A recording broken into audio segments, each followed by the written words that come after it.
एक जंगल में एक कौवा था। वह हमेशा खुश रहता था।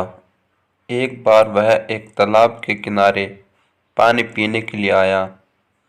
वहां उसने तालाब में तैरते हुए पक्षी हंस को देखा। तो उसने सोचा, हंस कितना उजला है। यह तो पानी में अपने उजले उजले पंखों को फैलाकर तैर भी सकता है। शायद इसलिए यह दुनिया का सबसे खुश पक्षी होगा। कौवा हंस के पास गया और बोला, तुम दुनिया के सबसे खुश पक्षी हो। यह सुनकर वह बोला, कोई भाई, मैं भी यही सोचा करता था। जब मैंने तोते को देखा तो मुझे लगता है कि वह दुनिया का सबसे खुश पक्षी है। कौवा बोला, वो कैसे?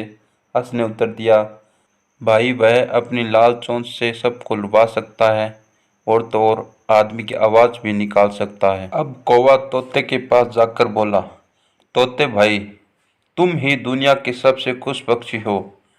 तोता उदास होकर बोला, मैं भी पहले यही सोचता था कि मैं सबसे खुश पक्षी हूँ, लेकिन जब से मैंने मोर को देखा है, मुझे लगता है कि वो ही सबसे खुश पक्षी है, क्योंकि उनके रंग बिरंगे पंख हैं। उन्हें फैलाकर वह बारिश में नाचता है और लोगों को रिझाता है।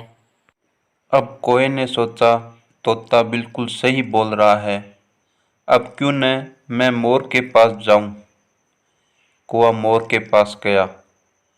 वहां वह पिंजरे में बंद था, जिसे बहुत से लोग देखने के लिए आए हुए हैं। कौवा मोर के पास आकर बोला, मोर भाई, तुम दुनिया के सबसे खुश पक्षी हो। तुम्हारे सिर पर कलंगी है, जिससे तुम एकदम राजकुमार की तरह दिखते हो। यहाँ देखो, कई लोग तुम्हारी सुंदरता को देखने आए हुए हैं, इसलिए तुम ही दुनिया के सबसे खुश पक्षी हो। यह सुनकर मोर को रोना आ गया।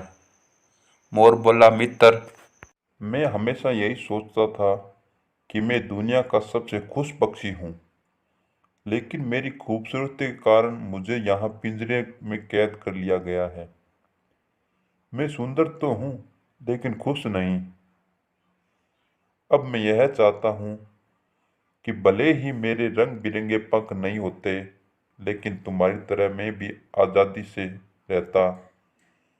चिड़ियाघर में आने के बाद मुझे यही लगता है कि कौवा, यानी कि तुम, सबसे खुश पक्षी हो। अब कौवा जान गया था कि पक्षियों के लिए भी आज़ादी से बढ़कर कोई खुशी नहीं है। हम किसी के ऊपर दिखावे या रंग बिरंगे को देखकर उसे खुश नहीं कह सकते। खुश वही पक्षी है जो खुले आसमान में पंख फैलाकर उड़ता है। इस कहानी से सीखने योग्य बातें, हमें अपनी कमियों को नज़रअंदाज करके स्वयं पर पूर्ण विश्वास रखना चाहिए। हमें अपनी ज़िंदगी की तुलना दूसरों की ज़िंदगी के साथ नहीं करनी चाहिए।